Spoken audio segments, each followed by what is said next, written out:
स्वागत है आपका द हिमाचल न्यूज़ में और मैं हूं आंचल मोंगिया। कुरान स्थित कूड़ा सेंटर में भयंकर आग लग गई और आग लगने से करोड़ों रुपए की मशीनरी नष्ट हो गई। एक अनुमान के अनुसार कई करोड़ों का नुकसान कमेटी को हुआ।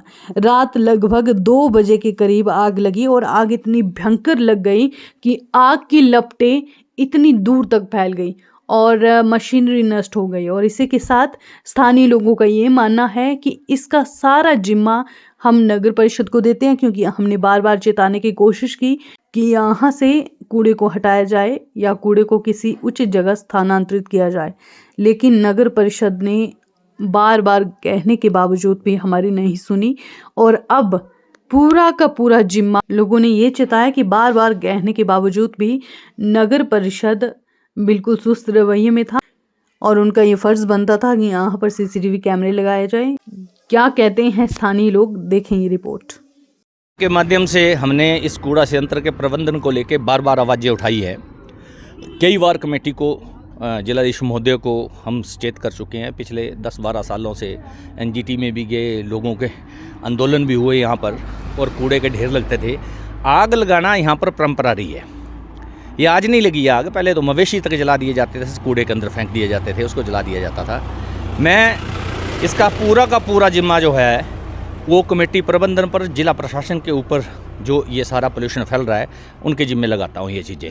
ये आग लगी, हमने बार बार मांग की यहाँ सीसीटीवी कैमरे लगाए जाएं अंदर और बाहर, ताकि अगर कोई शरारती तत्व आग लगाता है तो उसकी पहचान हो सके। हमने बार बार बोला यहाँ कूड़े के जो ढेर लग जाते हैं उस ढेर का निष्पादन करने के लिए यहाँ से कूड़े का ट्रक जो है परमाणु या कहीं पर भी जहाँ बाहर भेजे जाते हैं वहाँ तक ये कूड़े ले जाए जाए। अब ये लड़कियाँ यहाँ पर कूड़े में काम करने वाली है, इन्होंने कचरा बीनना है, कचरा बीनने के बाद उन्होंने यहाँ ढेर लगाने हैं, उसको बेलिंग मशीन में डाल के उनके बोरे बनाने हैं। रात दिन मेहनत की इन्होंने, तो वो जो कूड़े के ढेर थे उठवाने तो कमेटी ने थे ना।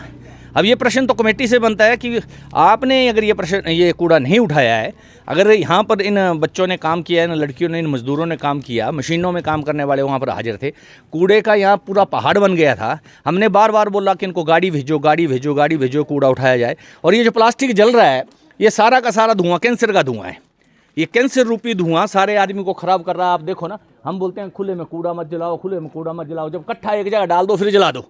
सारी पंचायतें महला, चढ़ी, बंदला, दाड़ू, फागड़ी, बकान, गागड़ा, आपकी जंगी, ये सारी पंचायतें इससे प्रदूषित हो रही है। मैं तो बोलता हूँ इनके ऊपर FIR होनी चाहिए, त्वरित कार्रवाई करनी चाहिए जिला प्रशासन को, और जो भी दोषी है उसके ऊपर उचित कार्रवाई की। अभी धुआं देखो कितनी बुरी हाल से लग रहा है, आंखों एनक लगाने के बावजूद आंखों में धुआं लग रहा है। आप कैसे खड़े हैं, मेरे को नहीं आता समझ कि किस तरीके से आप खड़े। मैं पानी पी लेता हूँ सर।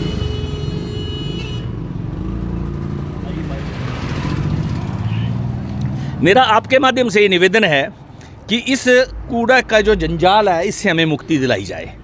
यहाँ पर रहने वाले घर, ये देखो सामने एक घर है, ये कैसे रहते होंगे ये लोग, परे घर है, कैसे रहते होंगे ये लोग। ये कूड़े में काम करने वाले लोग दम घुट रहा है यहाँ खड़े होके, तो ये भी ये सुलगता रहेगा। अब ये उससे फायर ब्रिगेड से तो ये बुझने वाला नहीं है, क्योंकि कूड़ा का जो प्लास्टिक का कूड़ा है वो नीचे तक जलता है। जब नीचे तक जलता है आस्ते आस्ते आस्ते सुलगता रहेगा। देख लेना अपने 5-6 दिनों तक ये लगातार सुलगता रहेगा। उत्तम जी, ये भुवनेश कटोच जी, ये हमेशा इसके लिए आवाज़ उठाते रहे। मिनटों में सड़कों में आ जाना, रात को 2 बजे यहाँ पहुँच के जब आग लगी तो अब मेरा अब ये है कि बार बार से इनको बताने के बावजूद, सचेत करने के बावजूद भी अगर कूड़े को आग लगी है तो इसकी उच्च स्तरीय जांच होनी चाहिए और जो भी दोषी है उसको सज़ा होनी चाहिए और ये कूड़ा प्लांट जो कहीं दूसरी जगह स्थापित होना चाहिए। आपका जी? मेरा नाम समीर वर्मा है, मैं राजस्थान जयपुर का रहने वाला हूँ और मैं यहाँ मशीन का ऑपरेटर हूँ। और जो कंपोस्ट मशीन लगी उसको मैं चलाता हूँ, जो खाद बनाने की मशीन है। मैं हमेशा नाइट में 12:30 बजे 1 बजे सोता हूँ। कल रात को मैं 1 बजे सोया, तब तक कुछ भी नहीं था यहाँ पे। फिर लगभग ये 2 बजे के बाद में लगी आग और मैं कमरे के अंदर सो रहा था, तो मेरे को अंदर घुटन हुई, सांस नहीं आया। तब मैं उठा और उठ के तुरंत मैंने दरवाज़ा खोल के और कंबल लपेट के बाहर आ गया। फिर मैंने फायर ब्रिगेड को कॉल किया, उसके तुरंत बाद आधे घंटे में फायर ब्रिगेड आ गई। ये सर कितना हुआ है? यहाँ 3-4 मशीनें लगी हुई है सर। कौन सी? एक तो ऑर्गेनिक कंपोस्ट मशीन है और 2 बेलिंग मशीन लगी हुई है। एक सेरेडर लगा है और सब्जी क्रश करने वाला, एक प्लास्टिक क्रश करने वाली मशीन लगी हुई है। कॉस्ट कितनी बैठती है? कॉस्ट लगभग 50-60 लाख रुपए की मशीनें जल गई होगी सर, सारी मशीनें। बहुत धुआं का गुबार है, बहुत जी।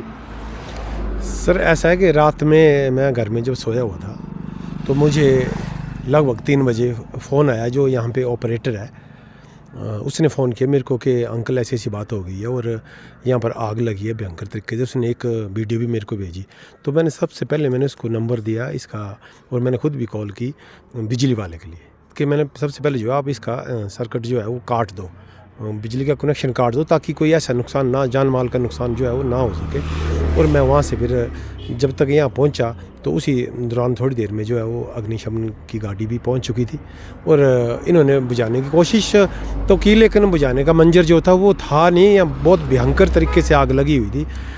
ये पता नहीं लग पा रहा था कि ये प्लांट है कहाँ, जैसे देख नहीं पा रहे थे हम। और बहुत देर तक जो है हम लोग जो यहाँ पर स्थानीय लोगों के ये थे, एक गाड़े वगैरह लगाए हुए थे ये इसके पशुओं के लिए, इसको हमने यहाँ से साइड करवा दिया, लिफ्ट करवा दिया घर के लिए। और उसके बाद जो है ये आग लगातार जो चलती रही, अभी भी ये आप इसका मंजर देख पा रहे हैं कि बहुत भयंकर आग जो है यहाँ पर लगी हुई है, और जो भी अंदर मशीनें वगैरह थी वो सारी जल के राख हो चुकी है इसमें। और मेरे ख्याल से तो 1 करोड़ के लगभग का नुकसान जो है वो म्यूनसिपल काउंसिल का इसमें हुआ है, क्योंकि हाल ही में जो है मशीनें जो लगी हुई थी, मैं स्वयं यहाँ पे काम करता था, तो ये 64 लाख की मशीन जो है वो कंपोस्ट मशीन लगाई हुई थी, तो वो जल के राख हो गई है। फिर श्रेडर मशीन थी लगी हुई, वो भी जल के राख हो गई है। 2 बेलिंग मशीन लगी हुई थी, वो राख हो गई है। बाकी जितना भी इलेक्ट्रिक सिस्टम था वो सारा का सारा जो जल करके राख हो गया। आग जो अभी भी काबू होने का नाम नहीं ले रही है, जबकि अभी एक गाड़ी लगी हुई थी और ईओ साहब ने अभी दूसरी गाड़ी के लिए इंतजाम किया है, और शायद दूसरी गाड़ी भी आती है, तो किस प्रकार से काबू पाते हैं इसके लिए अब देखा जाएगा।